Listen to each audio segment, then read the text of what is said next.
নগা দুৰ্বৃত্ত সন্ত্ৰাসক লৈ অসম নাগালেণ্ড সীমান্তত উত্তপ্ত পৰিস্থিতি দুৰ্বৃত্ত গ্ৰেপ্তাৰ দাবী ২ নং নেঘেৰী বিলত স্থানীয় ৰাইজৰ উত্তাল প্ৰতিবাদ উচ্ছেদিত ঠাইৰ পৰা নগা প্ৰশাসন গো বেক ধ্বনিৰে উত্তাল পৰিৱেশ কৰি তোলে অসমৰ ভূমিৰ পৰা নগা প্ৰশাসনক আঁতৰাবলৈ দাবী কৰে স্থানীয় লোকে দুৰ্বৃত্তক গ্ৰেপ্তাৰ নকৰিলে অৰ্থনৈতিক পথ অৱৰোধৰ হুংকাৰ সীমান্তবাসীৰ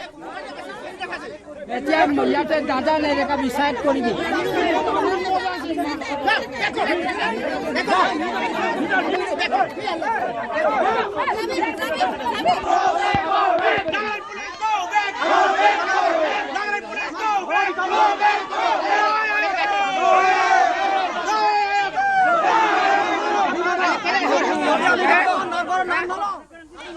উল্লেখ্য যে মঙলবাৰে নিশা ২ নং নেঘেৰী বিলত অসমীয়া লোকৰ সৈতে হতাহতিত লিপ্ত হৈছিল নগা দুৰ্বৃত্ত অসম চৰকাৰৰ বন বিভাগে স্থাপন কৰা তালাচী গেটত ৰবৰ পুলিৰ বাহন ৰখুৱাক লৈ প্ৰথমে বন বিভাগৰ কৰ্মীৰ সৈতে তৰ্ক বিতৰ্কত লিপ্ত হৈছিল পৰৱৰ্তী সময়ত নগা পাহাৰৰ মিকিৰাং আৰু লুগায়ুম অঞ্চলৰ পৰা জাকে জাকে লোক আহি ২ নং নেঘেৰী বিলত উপস্থিত হৈ তাত বসবাস কৰা খিলঞ্জী অসমীয়া লোকৰ সৈতে হতাহতিৰ বাবে উদ্যত হোৱাৰ অভিযোগ উত্থাপন হৈছে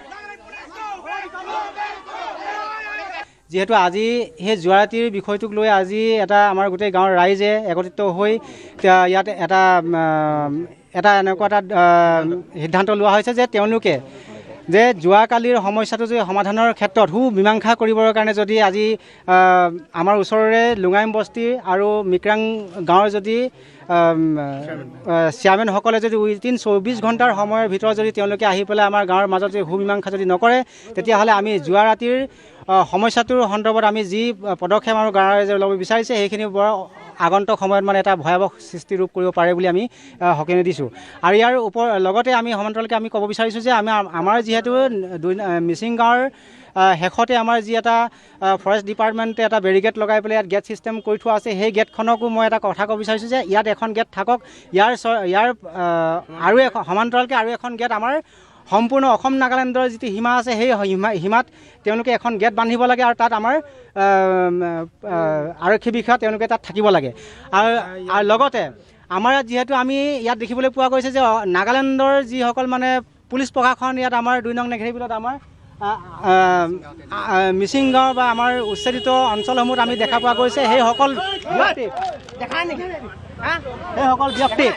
আমি ইয়াৰ পৰা তালৈকে মানে তেওঁলোকক নাগালেণ্ড বৰ্ডাৰত তেওঁলোকক যাবৰ কাৰণে আমি অনুৰোধ জনাইছোঁ আমি কালি ৰূপৰ পুলি আনিছে তাৰখানতো ইয়াতে পৰা চেক কৰিছে আসাম ফৰেষ্ট কাম তো আমি খান কৈছে আমি খান গভৰ্ণমেণ্ট অফ ইণ্ডিয়া ৰিপৰ্টত দিছে তো আমি খান চাই কিনে তাতে আনলোড কৰিব এনেকুৱা কৰিছে তো এনেকুৱা টাইম যে তাখান সেইটো অফিচাৰ কাম পৰা ৰখিবি গৈ থাকিছে অলপ সেইকাৰণে আমি খান ১ ঘণ্টা নিচিনা মই যাই এনেই ফাচলা কৰি থাকিছে তাৰপাছত এটা মানুহ আহি পেলাই ৰাজীৱ বুলি কৈ কিনে তাই আহি কিনে পিছে হালা কৰিছে সেইকাৰণে মই কৈছোঁ আপোনাৰ ইয়াতে কেলৈ হালা কৰিছে আমাৰ কাৰণ অফিচৰ লগতে কথা পাতি আছে তুমি মাজতে আহি কিনে তুমি কেলৈ পাব্লিক তুমি ইমান হালা কৰি আছে তেনেকুৱা কৈছিলে সেই পৰা থাকি কৰি কিনে ঝামেলাটো তাতে হলাই গৈছে আমি থাকাই দিছে সেইকাৰণে তাতে ঝামেলাটো তাতে ওলাই গৈছে ভিডিঅ'তে দেখিছে আপুনি মাৰপিট কৰিছে তাহান পৰা আমি কাৰণ বেছি থাকি কৰিছে একেবাৰে গাড়ীখন ৰখাইছে নহয় মই সিহঁতক কিছুমান তাৰমানে সেই ছাৰহঁতৰ লগত কথা বতৰা এনেকৈ উলস্থুলটো হৈছে তেতিয়া ২-এজনক বুজাইছোঁ সেই ডাঙৰ সিহঁতৰ ছাৰহঁতি অফিচাৰকেইটা কথা বতৰা পাতিব সিহঁতি পাছত এনেই এনেই গাড়ীখন খুলি